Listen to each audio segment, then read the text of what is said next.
গড়িয়া জাতীয় পৰিষদ ৰাঙলী আঞ্চলিক সমিতি গঠন। নজিৰউদ্দিন আহমেদক সভাপতি, নবিউল আলী আৰু জিয়াউৰ ৰহমানক যুটীয়া সম্পাদকৰ দায়িত্ব।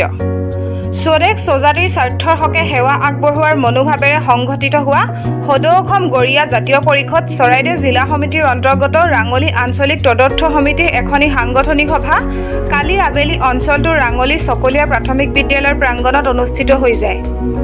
পৰিষদ চৰাইদেউ জিলা সমিতিৰ কাৰ্যকৰী সভাপতি সমীৰউদ্দিন আহমেদে আঁত ধৰা সভাত পৌৰোহিত্য কৰে জিলাখনৰ চাফৰাই আঞ্চলিক সমিতিৰ সম্পাদক ৱাজিদুৰ ৰহমানে।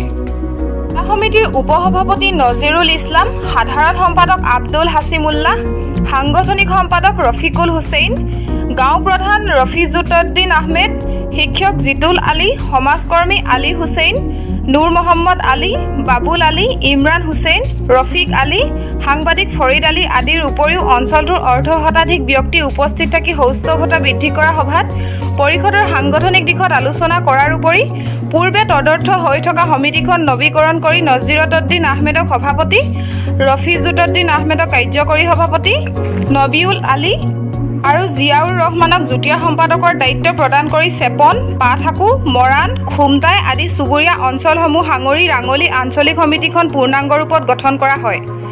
মাহমৰাৰ পৰা Farid Ali report, any voice.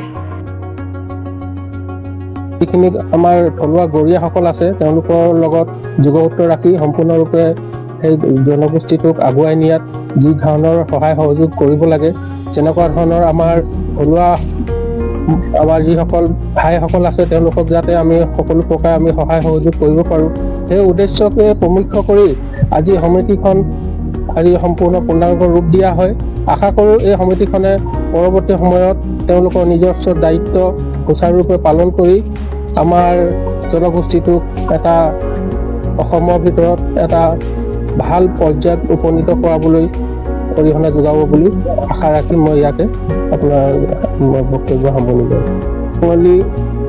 Garia জাতীয় পৰিষদৰ সাংগঠনিক সভাত পূৰ্ণাংগ কমিটি এখনি গঠন কৰা হয়। নজিৰউদ্দিন আহমেদ ডাঙৰীয়াক সভাপতি দায়িত্ব দিয়া হয় আৰু নবিউল আলী সাধাৰণ সম্পাদকৰ দায়িত্ব দিয়া হয়। এই দুয়োজন ব্যক্তিয়ে আঞ্চলিকখন সুচাৰুৰূপে পৰিচালনা কৰিব বুলি আমি সকলোৰে আমাৰ আশা থাকিল।